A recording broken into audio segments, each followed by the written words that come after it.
今天带你们看一下康明斯在中国市场做的最失败的产品，应该是最失败的，就是这个变速箱上的这一小坨东西——换挡辅助系统。它能够让新手呢也能做到不踩离合器换挡。比如说你现在是在1档的时候，对吧？你要挂2档了，你不用踩离合，你按一下这个，它就会滴一声，然后你就可以回到空档。回到空档之后，它会报2档，然后你就直接往后拉，挂到2档就行了。整个过程呢都不需要踩离合，只要你跟着它这个提示的节奏走，就能够顺利的挂档，而且还不会响。讲法挺好，但是除了江淮车，其他品牌的车型上还真没见过。这说明就是理论和现实还是有差距的。好处呢确实很多，能够延长离合器的使用寿命，因为你除了起步的时候用一下离合器，平时呢可以不用离合器。然后在换挡的过程中，发动机的转速是由电脑来控制的，能够保证你换挡的时候不会打齿。对变速箱来讲，寿命也长了，但是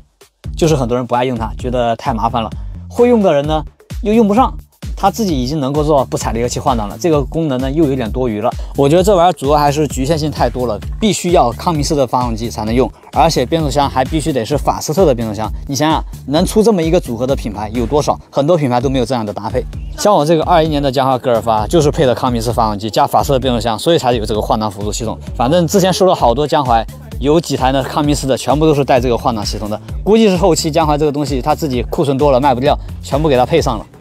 在这儿我补充一下，这个东西呢是一个软件上的东西，不是硬件上的东西，就是你可以把它当普通的手动挡去用，完全没有任何的问题。OK， 不管你们对这个换挡系统有没有兴趣都无所谓，可以看一下我这个江淮的戈尔法大单小9.8米的箱子，这个车呢油漆重新喷过了，反正还是挺漂亮的。有兴趣的话可以直接私信我。